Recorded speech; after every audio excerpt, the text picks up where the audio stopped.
ప్రస్తుతం భారత్ బంగ్లాదేశ్ మధ్య నెలకొన్న దౌత్యపరమైన ఉద్రిక్తతల వేళ కీలక పరిణామం చోటు చేసుకుంది. ఫిబ్రవరి 7వ తేదీ నుంచి భారత్ వేదికగా ప్రారంభం కానున్న T20 క్రికెట్ ప్రపంచ కప్ నుంచి తప్పుకుంటున్నట్లు బంగ్లాదేశ్ గురువారం అధికారిక ప్రకటన విడుదల చేసింది.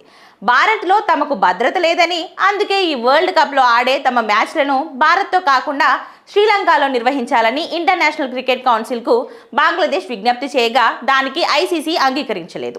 ఈ నేపథ్యంలోనే అసలు ప్రపంచ కప్ ఆడకూడదని బంగ్లాదేశ్ నిర్ణయించుకుంది. ఇక ఐసీసీ ఇచ్చిన 24 గంటల గడువును బంగ్లాదేశ్ తోసిపుచ్చింది. బంగ్లాదేశ్ క్రికెట్ బోర్డు తమ ఆటగాళ్లను భారత్లో భద్రత ముప్పు ఉందని ఆరోపిస్తూ తమ మ్యాచ్లను భారత్ నుంచి తరలించాలని ఐసీసీని ఇటీవల కోరింది. ముఖ్యంగా ఇండియన్ ప్రీమియర్ లీగ్ నుంచి ముస్తఫిజుర్ రెహమాన్ను పంపించడమే వాటి పరిణామాలకు తమ ఆందోళనను మరింత పెంచాయని పేర్కొంది. అయితే భారత్లో ఆటగాళ్లకు, అభిమానులకు ఎలాంటి ముప్పు లేదని స్పష్టం చేసిన ఐసీసీ మ్యాచ్ వేదికలను ఎట్టి పరిస్థితులను మార్చే ప్రసక్తి లేదని తేల్చి చెప్పేసింది. ఐసీసీ నిర్ణయంపై బంగ్లాదేశ్ క్రీడా సలహాదారు ఆసిఫ్ నజ్రుల్ తీవ్ర అసహనం వ్యక్తం చేశారు.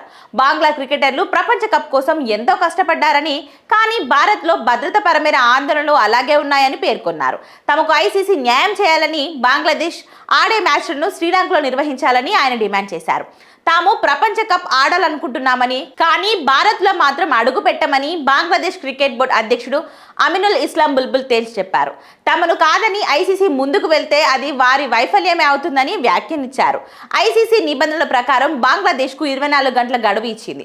వారు భారత్కు వచ్చేందుకు అంగీకరించకపోతే వారి స్థానంలో ఇంకో జట్టును T20 వరల్డ్ కప్ ఆడేందుకు అనుమతించనుంది.